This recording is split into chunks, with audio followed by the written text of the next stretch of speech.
امشب در 24 ادامه واکنش‌های گسترده به انتشار فیلم خصوصی منتسب به یکی از مقامات جمهوری اسلامی. رسانه‌های ایران از برکناری مدیر کل ارشاد گیلان و مؤسس کارگاه عفاف و حجاب خبر میدن.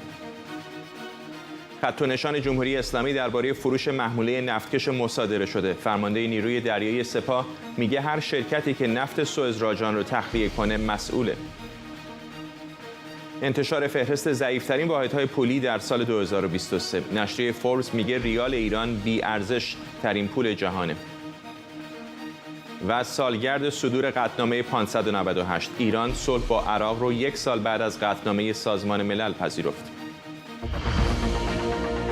از واشنگتن دی سی این 24 است با فرداد فرحزاد. بینندگان ایران اینترنشنال در ایران و سراسر جهان سلام و وقت بخیر. رسانه‌های ایران میگن رضا ثقتی مدیر کل ارشاد استان گیلان به دلیل آنچه که حواشی عنوان شده از سمتش برکنار شده.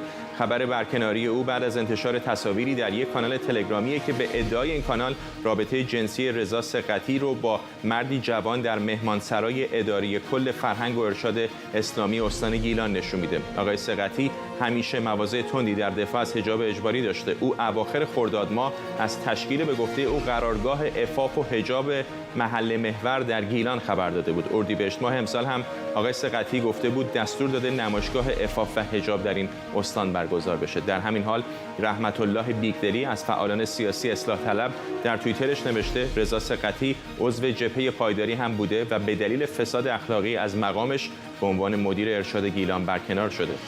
وزیر فرهنگ و ارشاد جمهوری اسلامی دیروز بدون اشاره به این خبر گفت چند مدیر این وزارتخانه رو به خاطر جدی نبودنشون در اعمال قانون حجاب برکنار کرده. چند مدیر مجموعه‌های مرتبط با وزارت ارشاد رو به دلیل عدم جدیت لازم در قانون عفاف و حجاب برکنار کردن.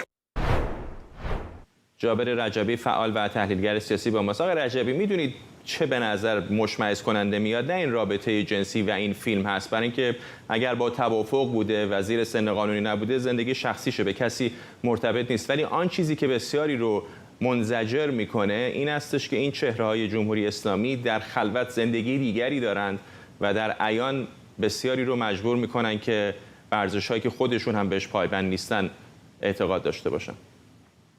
سلام فرداد، موضوع همینه. ما نیومدیم در مورد گرایش جنسی یک فردی صحبت بکنیم و حتی در مورد تابع‌های درست و غلط. فرداد، موضوع تناقضه. تناقضی که تو همه چی مشخصه. درسته مثلا شاید خیلی از تفریحات عادی سالم برای خودشون هست، از خارج رفتن، اما تو این تناقض فرداد تناقضیه که مرگباره. یعنی مثلا شما نگاه میکنیم مهسای امینی برای چی کشته میشه؟ مثلا چند تار مو. 2 تا نکته داره. یکی شخص خود این فرده که یک نماینده یک طیف فکریه، یکی مسئولیتیه که داشته. مثلا این رو صفحهش رو نگاه میکردم قبل از این برنامه، نگاه میکنیم که مثلا اونها با چه گونه‌ای با جامعه برخورد میکنن. یعنی مثلا هر گونه برخوردی و انحراف جنسی میدونستن. نه فقط این، ما میدونیم مخالفین جمهوری اسلامی هر موقع میخواستن مخالفین جمهوری اسلامی بکنن، اولین چیزی که سراغش میرفتن مسائل جنسی بوده. یعنی سری جنسی میکردن موضوع رو. حتی در مورد خیزش سراسری میگفتن اینها میخواهند که لخت بشن. یعنی باز همون موضوع رو به اون انجام دادن. این تناقضه که اینجا پیش میاد. مورد اول نیست. یعنی اگر مثلا یک موضوع بود شاید میگفتیم مثلا این یک اتفاق افتاده، اما ما شاهد بودیم مداحان حکومتی که مثلا در ویلاهای بازداشت شدن یا کسان دیگه.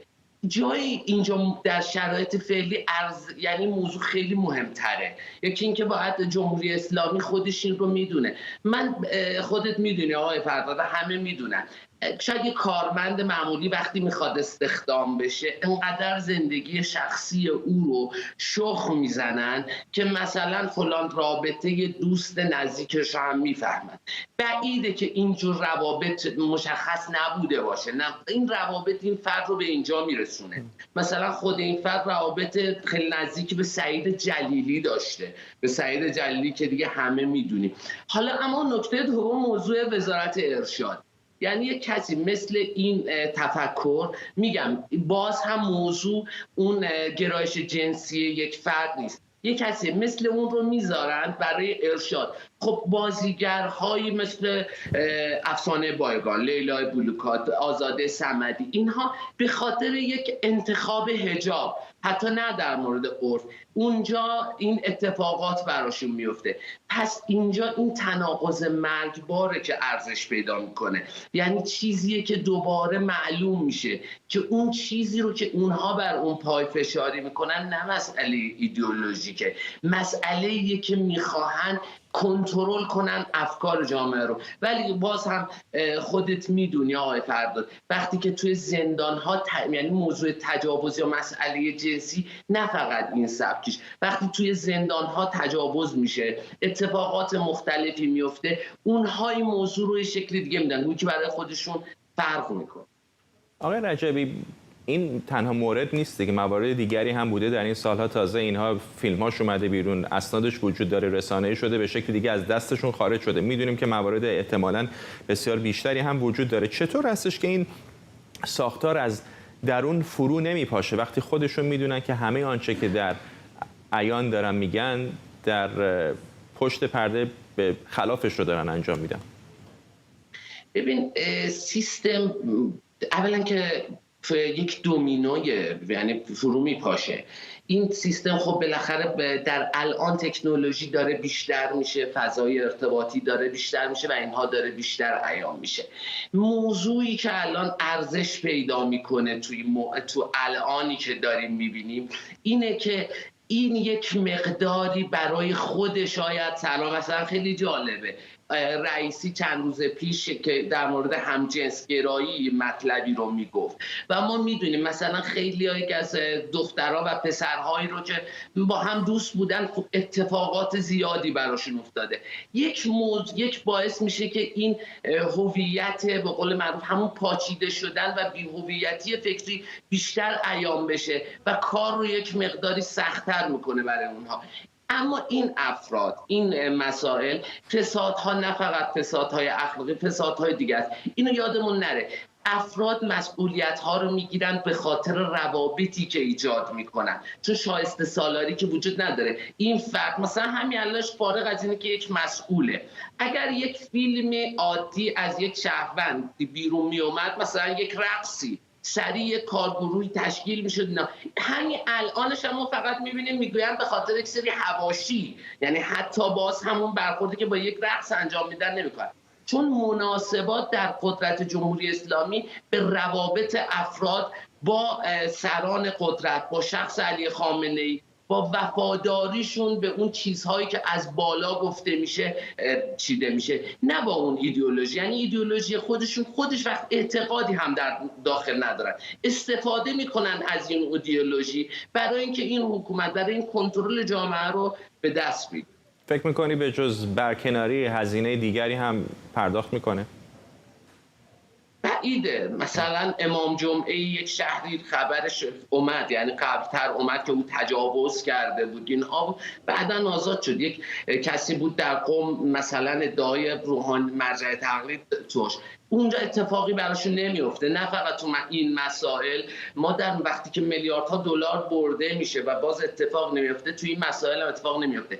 به دلیلش نه فقط این شخص است، انقدر این فسادها فراگیره، نه فقط فساد جنسی. وقتی یک موضوعی برای یک شخصشون پیش میاد، یک زنجیره است. یعنی اون وقتی به یک مسئولیتی رسیده، فرداد او تنها که نبوده، یک زنجیره اومده. حالا اون زنجیره هر کدوم از فسادهای هم خبر دارن. یعنی اگر اون زنجیره فرو بریزه، فلان فساد مالی مشخص میشه، فلان فساد دیگه. اینجاست که ما برخورد رو نمیبینیم. حتی به خاطر اینکه افکار عمومی راضی کنن جرأت نمیکنن، چون انقدر از فسادهای هم با خبرن. اگر اون زنجیره بخواد فرو بریزه، او هم فساد اون یکی رو میاد علنی میکنه و اون دومینو میتونه بسیار به جنگ قدرت بزرگی منتهی بشه. ممنونم از شما. جابر رجبی، فعال و تحلیلگر سیاسی.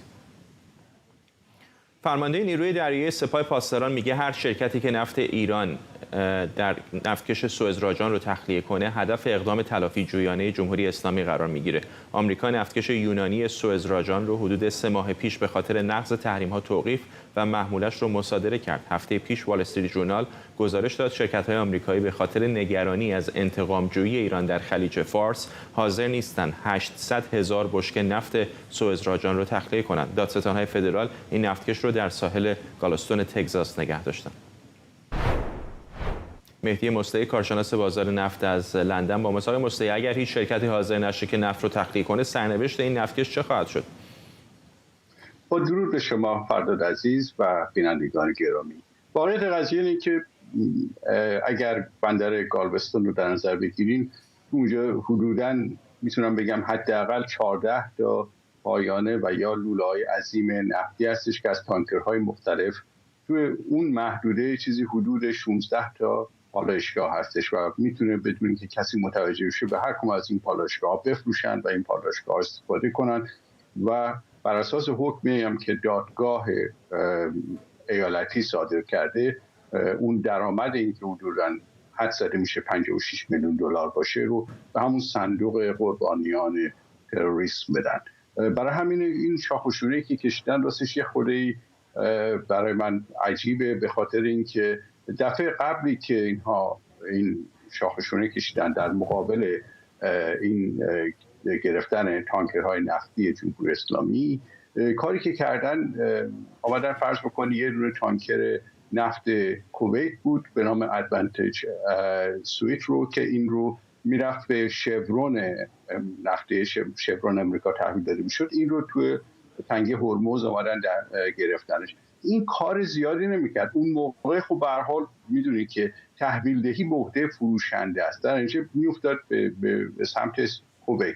در حال حاضر به دلیل اینکه جمهوری اسلامی خیلی روابطش رو میخواد با کشورهای حوزه خلیج فارس تغییر بده و من بعید میدونم که بتونه نه به عربستان سعودی نه به کویت به قطر به شما از اینا فکر نمی‌کنم کاری بکنه.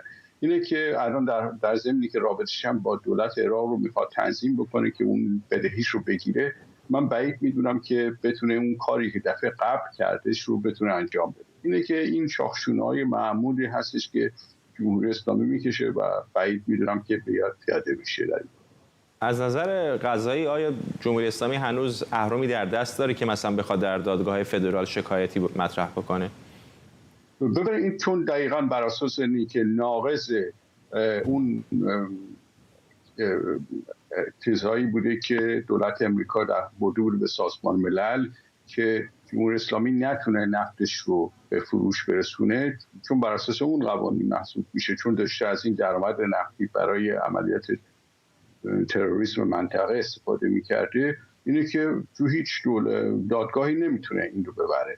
اینه که خودش هم میدونه، برای همینم شاخشونه میکشه. اگر امکان حقوقی برایش بود حتما این کار رو میکرد، ولی مطمئنا هیچ امکان حقوقی نیست. برای همینم هستش که فعلا مثل این که مثلا فرض بکنید در مورد به قاسم سلیمانی میگه که ما عملیات تلافی جویانه میکنیم، ولی خب با خبر شدیم که کاری نتونستن بکنن. این هم به همون صورت خواهد عملیاتی که بهشون به جایی نمیخوره، ممنونم، به کسی بر نمیخوره. ممنونم. مهدی مستعی کارشناس بازار نفت از لندن. نشریه فوربس با انتشار فهرستی از بی‌ارزش‌ترین واحدهای پولی جهان در سال 2023 ریال ایران رو در صدر این لیست معرفی کرده. این نشریه نوشته با اینکه ایران از صادرکنندگان پیشرو در عرصه نفت و گاز جهانه، اما اقتصاد و پول ملی این کشور به شدت تحت فشار قرار گرفته. فوربس برای محاسبه دلار 42,000 تومانی رو معیار قرار داده که در حال حاضر قیمت دلار در بازار آزاد ایران خیلی بیشتر از این هاست. در گزارش فوربس بعد از ریال ایران پول‌های ویتنام، لاوس، سیرالئون، اندونزی در رده‌های بعدی هستند. لیلی خامنه روزنامه‌نگار اقتصادی از ازمیر با ماست. خانم خامنه، فقط هم بحث میزان فروش نفت و اینها نیست که طبیعتاً بخش قابل توجهی از این ارزش پول ملی وابسته است به سیاست‌های مالی و بانک مرکزی. چه کار کرده دولت ایران در این سالها که اینقدر ارزش ریال پایین آمده؟ سلام و عرض ادب. الان اگر که من بخوام بگم که شروع کنم صحبت ما باید بگیم که واقعا الان اقتصاد ایران، وضعیتی که در ایران الان دوچارش هست یک کمدی تلخه یا یک تراژدی. مشخص نیست چی هست که کارگردان این فیلم وحشتناک و ترسناک حکمرانانی هستند که در بدترین شکل ممکن دارن این حکمرانی رو انجام میدن و چنین وضعیت وحشتناکی رو به وجود آوردن. خب باید اول ببینیم که واقعا این سقوط ارزش ریال چرا اتفاق افتاده. اولین وقتی که با کارشناسای اقتصادی صحبت می‌کنیم، وقتی مقاله های اقتصادی رو می‌خونیم، می‌بینیم که اولین موردش رو میزنن و مهمترین فاکتور رو میزنن نرخ تورم و همینطور که میدونیم در حال حاضر ایران با نرخ تورم 50% روبروست و چه بسا که البته عدد بیشتر از این حرف هست و ما با همین اعدادی که میگیم رسمی هست میگیم با نرخ تورم 50% و این خودش کفایت میکنه مبنی بر این که میدونیم با کسری بودجه بیشتر از 500,000 میلیارد تومان این دولت با این کسری بودجه روبروست و در کنارش با رشد نقدینگی بیشتر از 6,600,000 میلیارد تومان. ببینید این اعداد میتونه یک اقتصاد رو به چنین روزی بندازه وقتی که رشد اقتصادی وجود نداره. رشد اقتصادی هست که میتونه کسری بودجه رو پوشش بده. رشد اقتصادی هست که میتونه این عدم توازن ها رو پوشش بده، در حالی که ما میدونیم سال هاست که ایران رشد اقتصادی درستی نداره. در دهه 90 صفر میذاریم کنار، الان هم که اعلام میکنن حدود 3%. اما خوبه که اینو مد نظر داشته باشیم که هر یک سالی که در کشور رشد اقتصادی اتفاق نمیفته، نه در کشور ایران، در همه کشورها، همون کشور باید حداقل 8-9 سال بدوه تا بتونه اون عدم رشد اقتصادی رو برای اون یک سال جبران بکنه. اما الان در دهه 90 کامل رشد اقتصادی صفر بوده، در حالی که میبینیم همین رشد اقتصادی نمودش رو، عدم رشد اقتصادی نمودش رو الان داریم در زندگیمون میبینیم، در نوسانات ارزی میبینیم، در کوچک شدن سفره مردم میبینیم و در ازاش مدیران، حکمرانانی هستن که حاضر نیستن خرجشون بزنن، حاضر نیستن از مواضع ایدئولوژیکیشون بگذرن، حاضر نیستن از بودجه نهادهایی که مشخص نیست هر روز از کجا این بودجه رو میگیرن میخورن، مثل اژدها دهانشون بازه میخورن اما هیچ حساب و کتابی هم پس نمیدن. و یا در کشورهای اطراف خرجهایی که میکنن، اما میبینیم که در همین کشور ترکیه میدونیم که با مشکلات اقتصادی زیادی که روبرو هست، اما باز هم اردوغان تشخیص داده و به خلیج فارس میره برای اینکه بتونه جذب سرمایه بکنه و ایران نشسته در دیوارهایی که در دور خودش رو کشیده بلندتر و بلندتر میکنه، حاضر نیست از تنش‌های خودش دست برداره، هر روز روابطش رو تاریکتر و تاریکتر میکنه و ما میبینیم که امروز چنین اقتصادی رو برای کشور رقم زده. جمهوری اسلامی، البته من تصحیح کنم صحبتام رو. ممنونم از شما. لیلی خامنه، روزنامه‌نگار اقتصادی از ازمیر ترکیه. امروز سالگرد صدور قطعنامه 598 شورای امنیت سازمان ملل برای پایان جنگ ایران و عراق بلافاصله این قطعنامه را قبول کرد، اما طرف ایرانی چند هفته بعد در نامه رسمی به دبیرکل سازمان ملل اون رو قبول نکرد. در این قطعنامه قرار شده بود مسئول منازعه هم در جریان مذاکرات صلح تعیین بشه. در اون زمان و بعد از عملیات‌های نظامی والفجر 8 و کربلای 5 موقعیت ایران بهتر بود. یک سال بعد تقریبا همه سرزمین‌هایی که ایران در عملیات‌های جنگی گرفته بود از دست رفت. بخشی از نیروی دریایی ایران در مواجهه با ناوهای آمریکایی نابود شد و تحریم‌های جدید اقتصادی هم علیه ایران برقرار شد. اوایل تیر سال 1367 هم یک ناو آمریکایی به هواپیمای مسافربری ایران که به سمت دبی میرفت شلیک کرد و 10 مسافر اون کشته شدند. در این شرایط بود که پیام روح الله خمینی درباره نوشیدن جام زهر قطعنامه منتشر شد. روز 27 تیر بود که جمهوری اسلامی ایران رسما قطعنامه رو قبول کرد. مجید محمدی، جامعه شناس در نیویورک با ماست. آقای محمدی، میدونیم که در طول این 8 سال، چه در همون هفته‌های اولش، چه در طول این نزاع طولانی بین ایران و عراق، موقعیت‌هایی بود که ایران دست بالا رو داشت و باز هم در اون موقعیت‌ها شرایطی پیش آمده بود که صلح یا آتش‌بسی صورت بگیره. به چه دلیل به نظرتون اینقدر طولانی شد تا 8 سال بعد جمهوری اسلامی این قطعنامه رو بپذیره؟ خب مقامات جمهوری اسلامی اساتید و خبرگان فرصت سوزی هستند.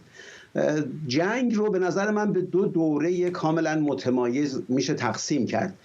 دوره اول از 31 شهریور 59 تا فتح خرمشهر و دوره دوم از فتح خرمشهر تا پذیرش قطعنامه.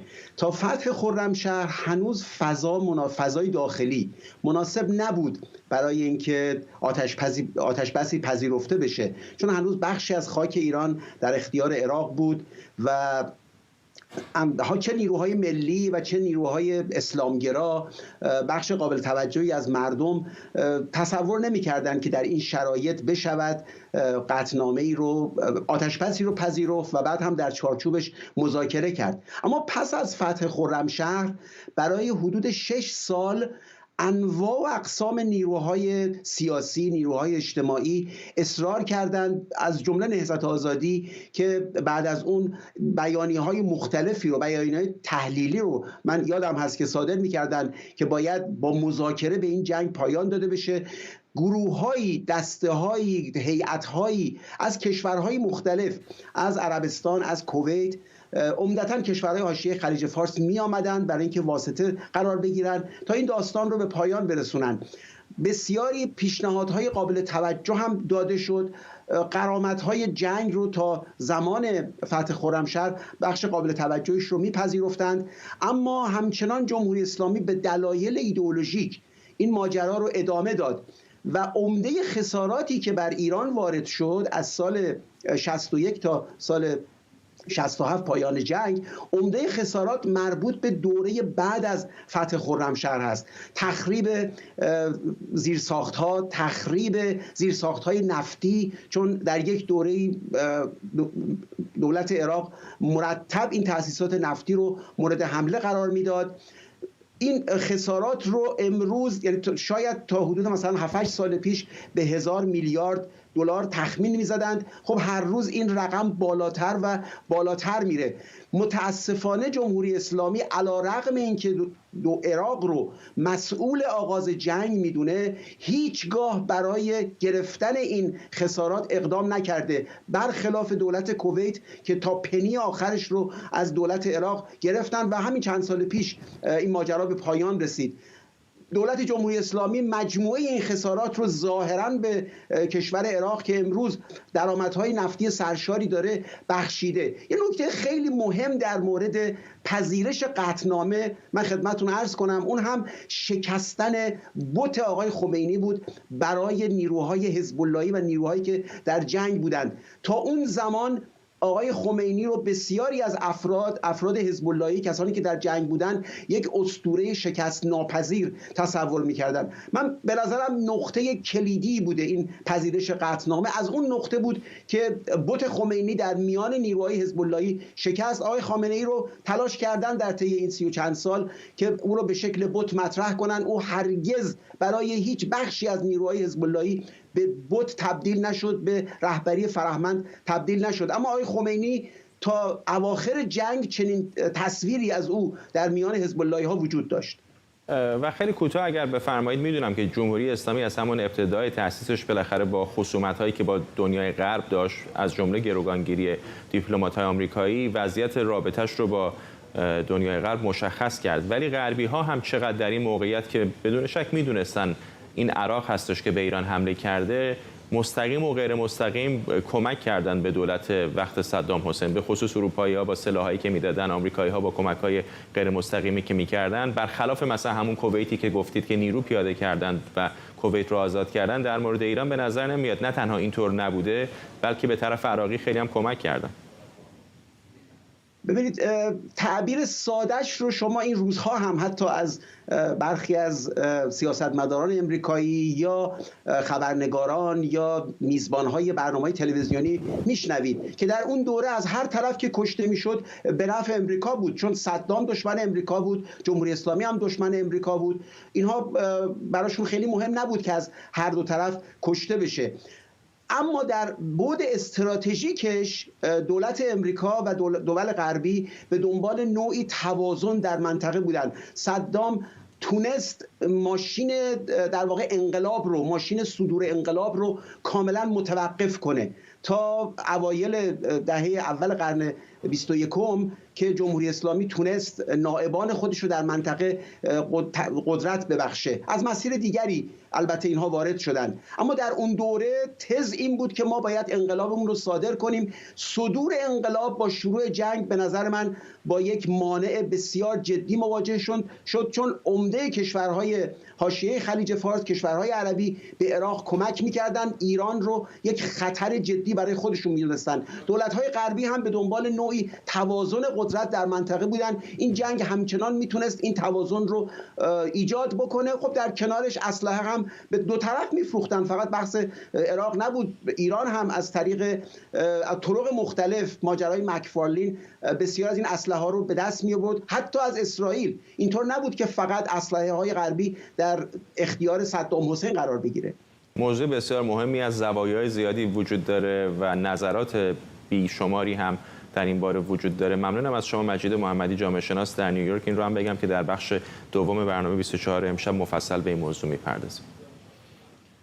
رئیس جمهوری چین در دیداری با هنری کیسینجر وزیر خارجه پیشین آمریکا گفته دوستان قدیمی مثل کیسینجر هرگز فراموش نمیشن. شی جین پینگ با اشاره به 100مین سال زادروز کیسینجر و اینکه او بیش از 100 بار به چین سفر کرده، گفته سفر کنونی او از اهمیت ویژه‌ای برخورداره. سفر آقای کیسینجر به چین همزمان با افزایش بعضی تحرکات دیپلماتیک برای جلوگیری از تیره شدن روابط واشنگتن و پکن انجام شده. کیسینجر که در دهه 70 میلادی وزیر خارجه و مشاور امنیت ملی دولت‌های ریچارد نیکسون و جرالد فورد بود، نقش بسیار مهمی در عادی‌سازی روابط دو کشور ایفا کرده. آقای کیسینجر به طور مرتب به چین سفر میکنه. گفته از اینکه پکن این دیدار رو در همون ساختمانی ترتیب داده که او اولین بار با رهبران چین دیدار کرده خوشحاله.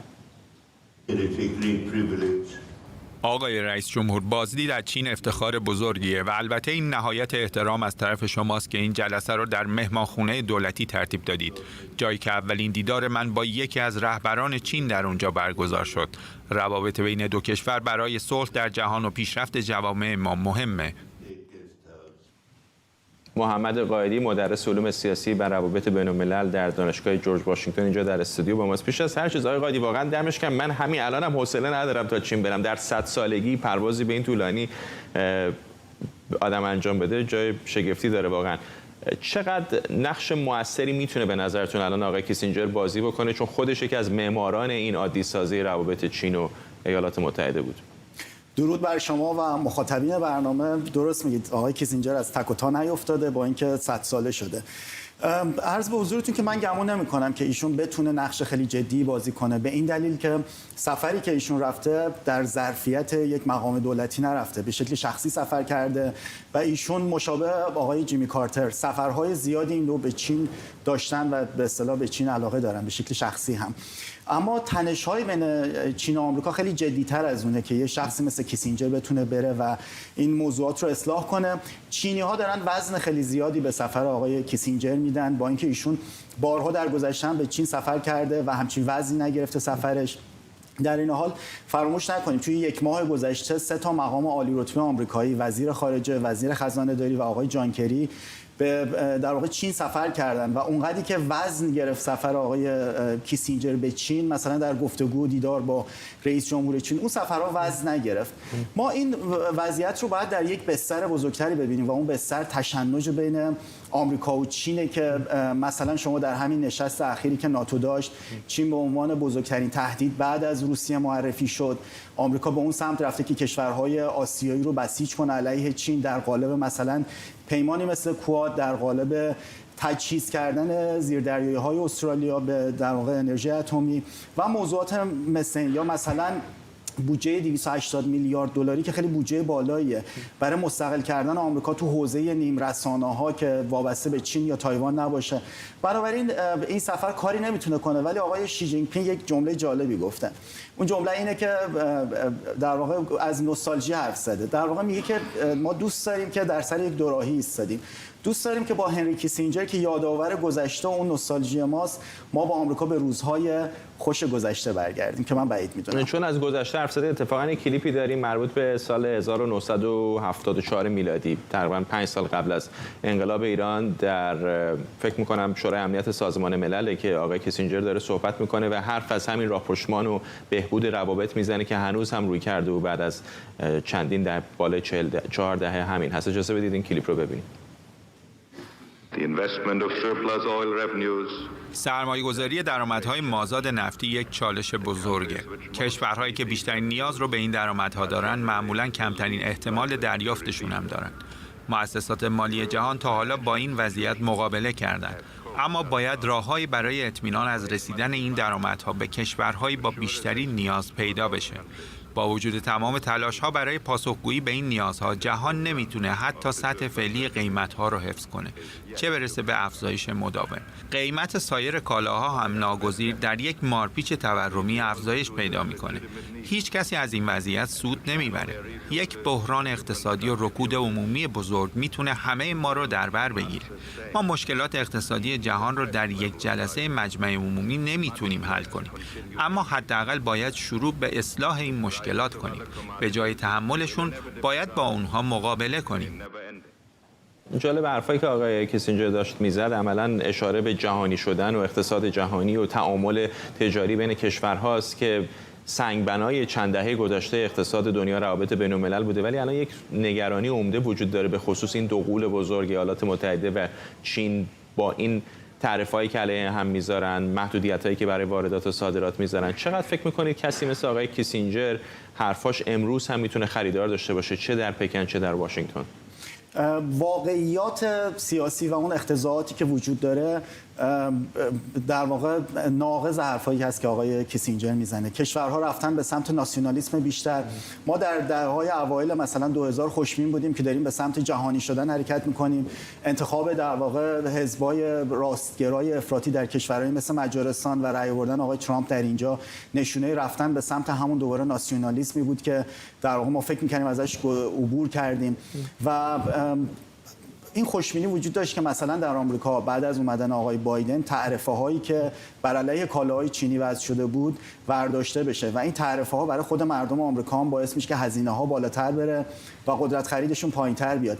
اما واقعیات سیاسی که یک بخشیش در نگرانی آمریکا در حمله چین به تایوانه، این رو اقتضا میکنه که حتی آقای بایدن اون تعرفه ها رو نگه داره و خوشبینی های کسی مثل آقای هنری کیسینجر هم نمیتونه این واقعیات رو تغییر بده. من این رو هم اضافه کنم که خود آقای کیسینجر یک کسیه که در زمان وزیر خارجه و مشاور امنیت ملی بودنش خیلی ریل پالیتیک رو به عنوان اینکه سیاست خارجی واقعا رویا و آرزو و اینا نیست، ما باید اختزاعات واقعی رو در نظر بگیریم شناخته شده.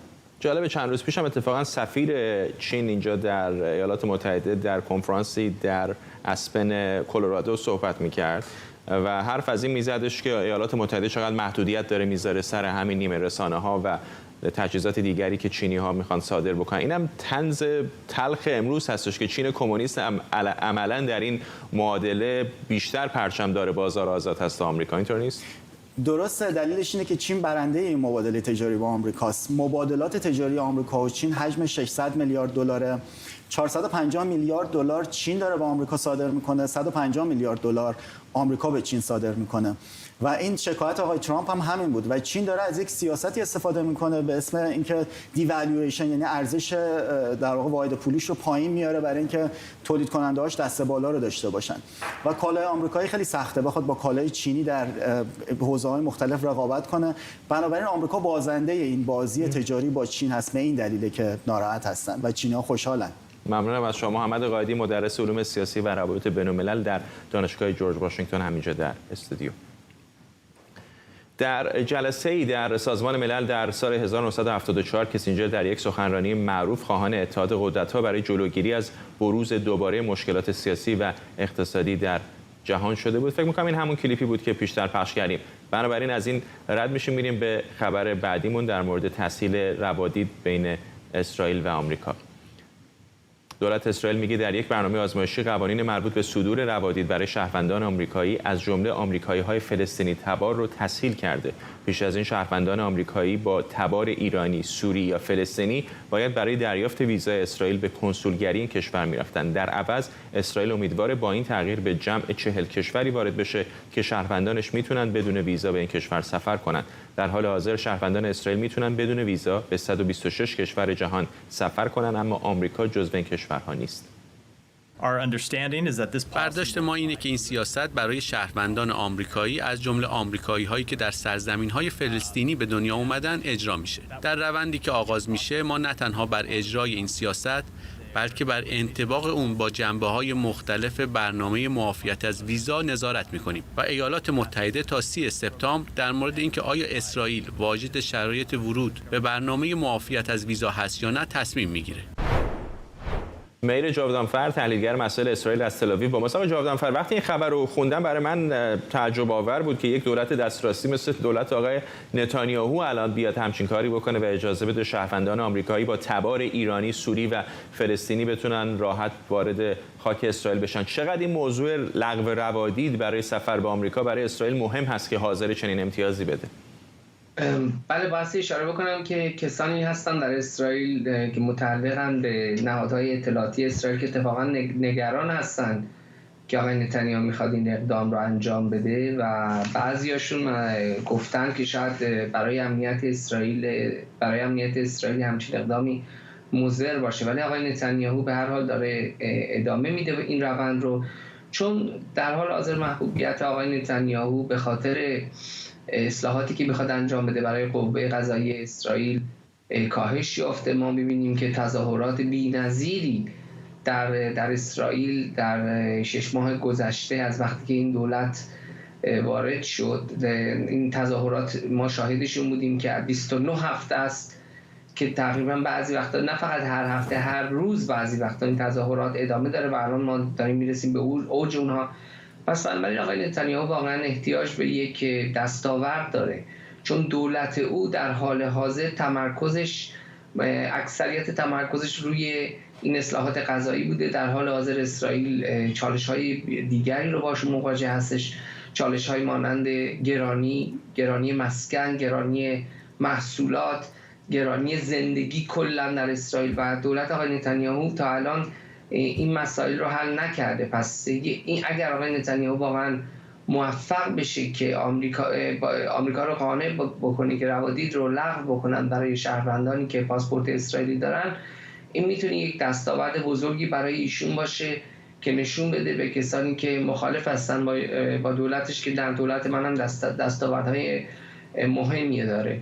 ولی من باید اشاره بکنم آقای فرزاد، ببینید حتی اگر این دولت اسرائیل هم حمایت کرده باشه و حتی اگر الان دارن این آزمایش دارن انجام میدن، به قول معروف یک برنامه پایلوت هستش، حتی اگر اونم موفق باشه من مطمئن نیستم که آقای بایدن ویزا رو لغو بکنه، چون آقای بایدن الان به عنوان کسی که خیلی دوست دیرین اسرائیل هستش بسیار نگران هستش از این اصلاحات قضایی که آقای نتانیاهو میخواد انجام بده، چون میدونه که به دموکراسی اسرائیل صدمه خواهد زد و احتمالش وجود داره که آقای بایدن برای اینکه با آقای نتانیاهو در صحنه سیاسی اسرائیل کمک نکنه با این برنامه موافقت نخواهد کرد. پس هیچ ضمانتی وجود نداره، باید سعی کنیم ببینیم که واقعا چه خواهد شد. به این اعتراضات سراسری اشاره کردید، اتفاقا همین الان نمیدونم رو تصویر دارید میبینید یا نه، تصاویر زنده رو داریم میبینیم از تل‌آویو. فکر کنم چندمین ماه هستش که مردم همچنان وارد خیابان‌ها میشن،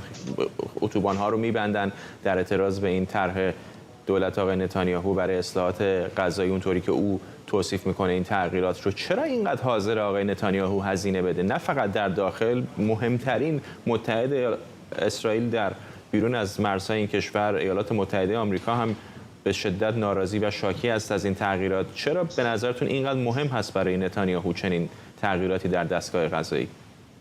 روزهای بسیار سختی هستش جناب آقای فرزاد، چون واقعا دموکراسی اسرائیل رو آقای نتانیاهو داره ضعیف میکنه و حتی امروز رئیس اسبق، یکی از رؤسای اسبق موساد آقای تامیر پاردو گفتش که نتانیاهو کاری که داره میکنه کودتا هستش و اون گفتش که امیدواره که نتانیاهو رو به دادگاه ببرن در آینده. ببینید رئیس اسبق موساد چه چیزی داره میگه راجع به نخست وزیر و آقای تامیر پاردو دوست برادر آقای نتانیاهو بود که در عملیات انتبه در اوگاندا کشته شد.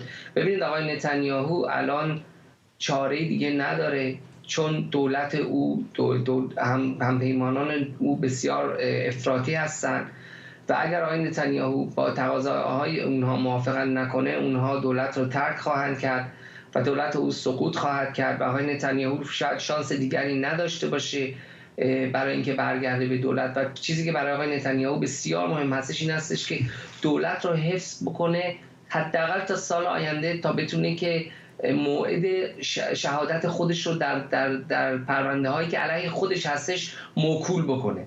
چون اگر نه سال آینده آقای نتانیاهو بایستی در دادگاه اسرائیل حاضر بشه و اونجا به قول معروف سینجیمش خواهند کرد، بازپرسی ازش خواهند کرد جلوی تمام دوربین ها. و وقتی که پلیس اسرائیل خصوصی از ایشون بازپرسی میکرده، خیلی از خبرنگارا میگفتن که آقای نتانیاهو خیلی سوالها رو جواب نمیداده، تو اضطراب شدید بوده. حالا حساب کنید چجوری خواهد بود که وقتی که ایشون خوبه که روی جلوی دوربین ها و جلوی خبرنگارهای اسرائیلی جوابگو باشه. پس آقای نتانیاهو در حال حاضر چاره دیگه نداره، برای نجات خودش داره دموکراسی اسرائیل رو به خطر میندازه، روابط اسرائیل و آمریکا رو داره به خطر میندازه، ارتش اسرائیل داره ضعیف میشه، دشمنان اسرائیل هم مانند حزب الله جرأتشون در نتیجه داره هر روز افزایش پیدا میکنه.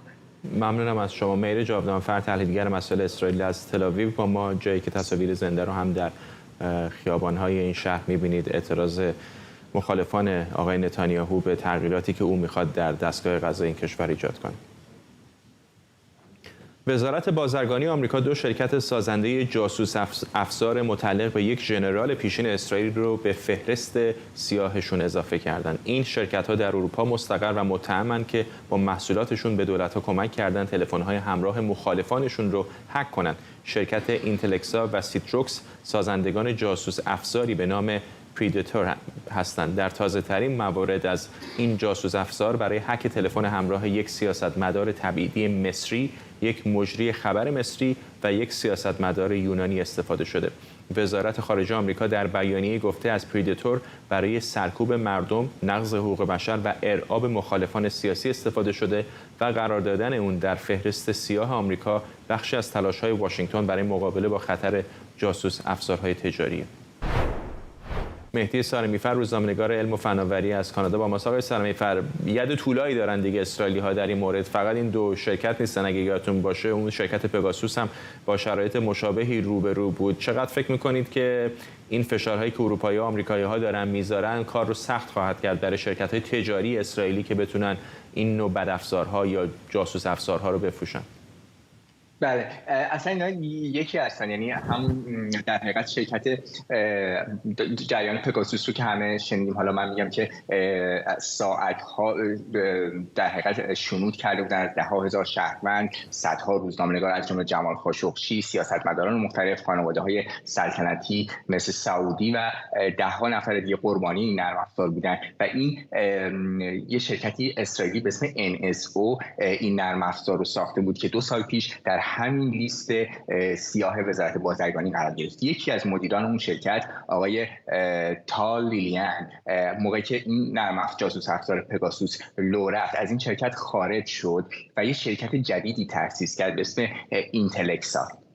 این شرکت اینتلکسا رفت یه شرکت در حقیقت امنیتی دیگه بود اسم سیتراکس که سهامش متعلق به هوافضای اسرائیل بود. رفت سهام اون شرکت نظامی رو خرید و این دوتا با هم یه هولدینگ تشکیل دادن، محصولات جاسوسی تولید می‌کردن که مشهورترینش همین پارادیتوره که در این چند مورد در حقیقت صداش شنیده شد، از جمله مخالفان دولت یونان که تبدیل شد به یک افتضاح سیاسی. دولت یونان زورش نرسید، فقط 50,000 یورو جریمه کرد، ولی خب آمریکا اونها رو در لیست سیاه قرار داد.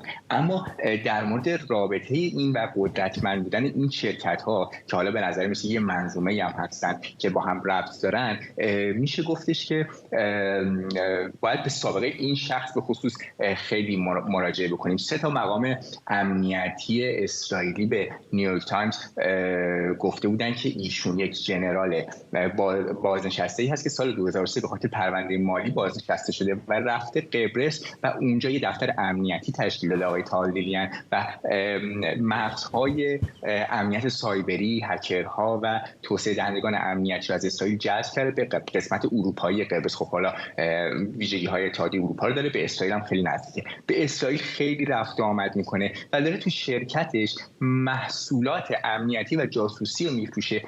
نسخه های اولیش رو واحد 8200 آمان رکن اطلاعاتی ارتش اسرائیل تولید کرده. بنابراین به نظر میرسه که اینجا اون این نکته رو بگم داخل پرانتز که یه گزارشی 2015 فاینانشال تایمز در مورد این واحد 8200 منتشر کرد که خیلی گزارش مشهوریه. اونجا یک مقامات امنیتی بریتانیا میگن که این مهمترین، یکی از در حقیقت کار درست‌ترین و خفن‌ترین نهادهای امنیتی دنیاست و فقط میگن CIA علت این که از این بزرگتره کارش بهتره، وگرنه از لحاظ فنی از CIA هم بهتره. و حالا این فرد داره نرم افزارهای اونها رو میفروشه. اینا همونایی هستن که استاکسنت رو ساختن که در حقیقت خامنه‌ای و مجبور به نرمش قهرمان کرد و این به نظر میرسه چیزی بیشتر، بزرگتر و قوی‌تر از یک برنامه مالی یک شرکتی باشه. بنابراین این جواب برگردیم به سوال شما که حالا چقدر اروپا و آمریکا میتونن با این تحریم ها موفق باشن. به نظر میرسه مشتریان خودشون رو دارن و پروژه هم بیشتر از پروژه مالی، پروژه امنیتی بزرگتری که داره یکی از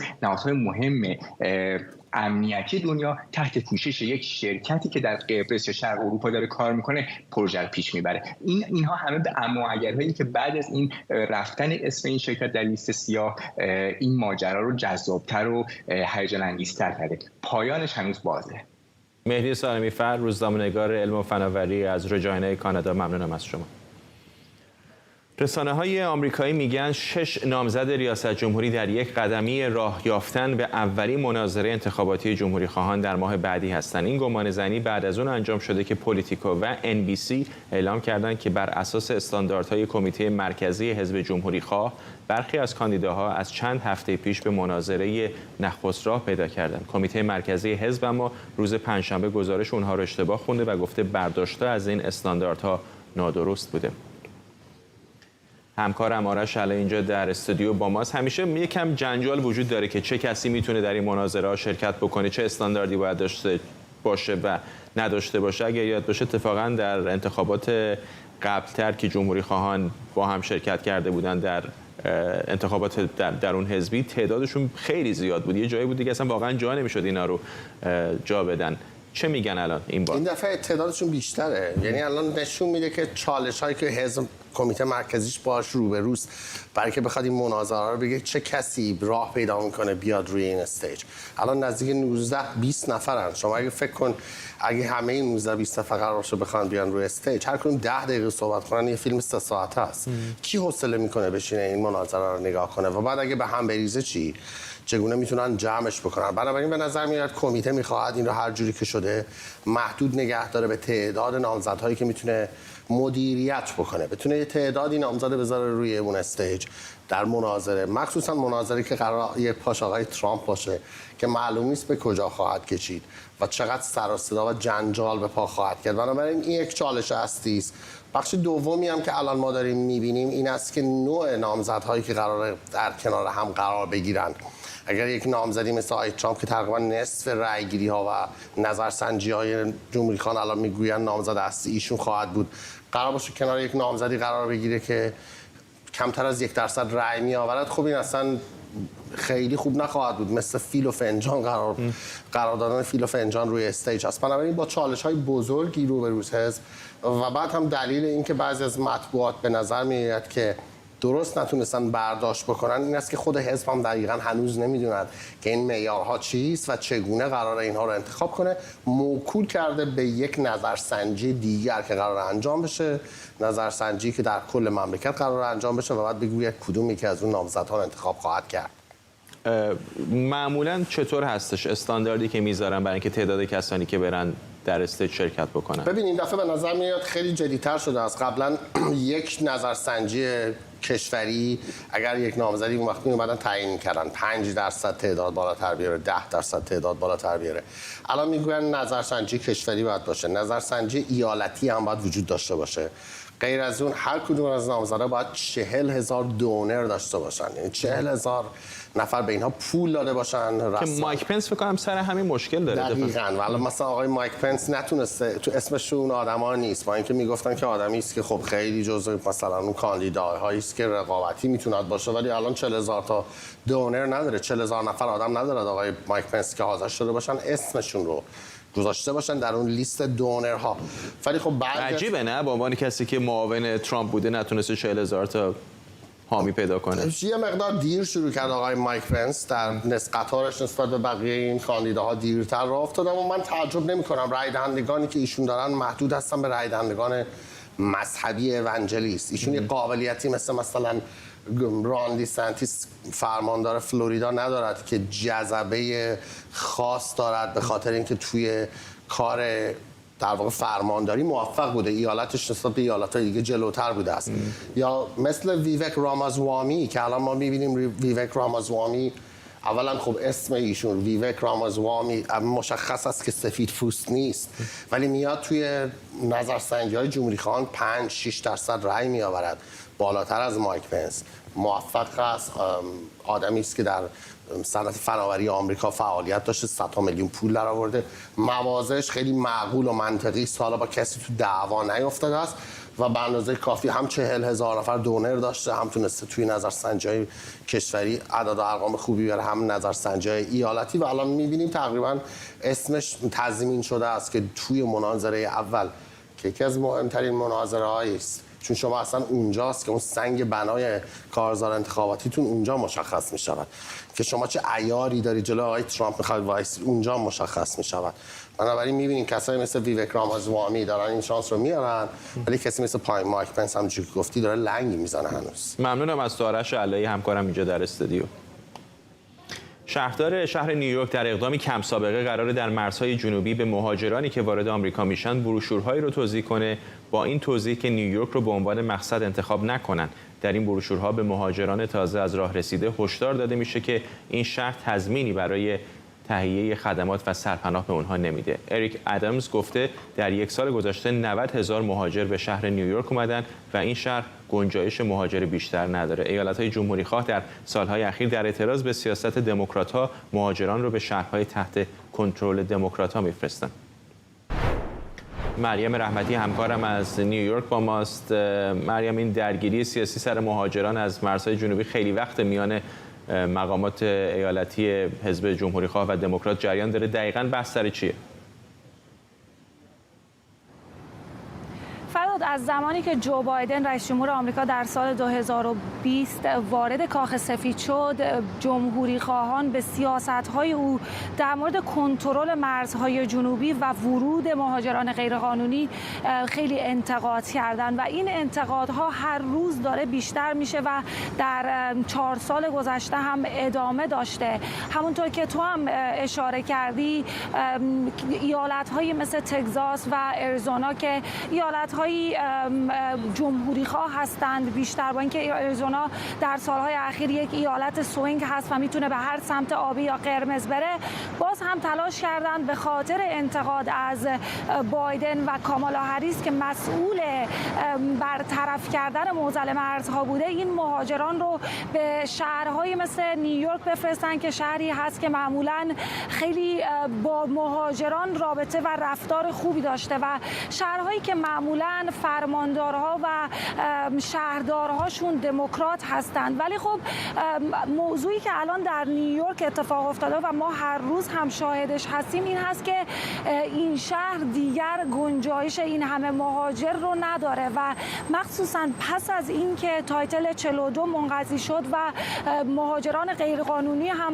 هجوم آوردن به مرزها، این شهر واقعا بیشتر شد مهاجران که میان اینجا و فرماندار و شهردار هم مجبور هستند که خدمات اجتماعی و پناهگاه براشون تهیه بکنن. مخصوصا بعد از موضوع افغانستان و اوکراین وضعیت بدتر هم شد که مهاجرانی که به اینجا اومدن باعث شد که اریک آدامز شهردار نیویورک هتل‌های 5 ستاره 4 ستاره رو کرایه بکنه و مهاجران رو حتی در این هتل‌ها قرار بده و حالا میگه که داره تشویق میکنه این مهاجرانی که حتی 6 ماه هم میشه در هتل‌های بسیار لوکس هستن رو تشویق بکنه که به شهرهای اطراف یعنی بیرون منهتن حداقل برن زندگی بکنن و اونجا مکانی رو انتخاب بکنن. از جمله برنامه‌ای که آدامز داره اینه که آدم‌هایی که بزرگسال هستن و مجرد هستن دیگر پس از 6 ماه نمیتونن در نیویورک بمونن و باید دوباره درخواست بدن برای پناهگاه. ولی همزمان از اونجایی که نیویورک شهر بسیار دایورس هست که از همه نوع مردمی میبینی، این سر و صداهای زیادی هم فرداد داشته. چطور یک فرمانداری که آبی ترین دموکرات ترین شهر نیویورک میتونه چنین قانون یا بروشورهای که قبلا تا حالا نظیرش وجود نداشته بین مهاجران پخش بکنه که از اونا بخواد که نیایید به نیویورک، در صورتی که نیویورک از قرنها از سالها به اون طرف شهری بوده که خوش آمدگوی مهاجران از سراسر جهان بوده. ولی کسانی که در حوزه مهاجران فعال هستند میگن این حتی قوانین ایالتی رو هم نقض میکنه، چون اگر مهاجری وارد نیویورک میشه باید اون ایالت براش پناهگاه در نظر بگیره. ولی هنوز جنگ و جدال ها جریان داره. فرداد ممنونم از تو همکارم مریم رحمتی از نیویورک با ما. ممنون از شما که بخش اول برنامه 24 رو همراهی کردید. برنامه رو با تصاویری زنده از اعتراضات در تل آویو به پایان میبریم.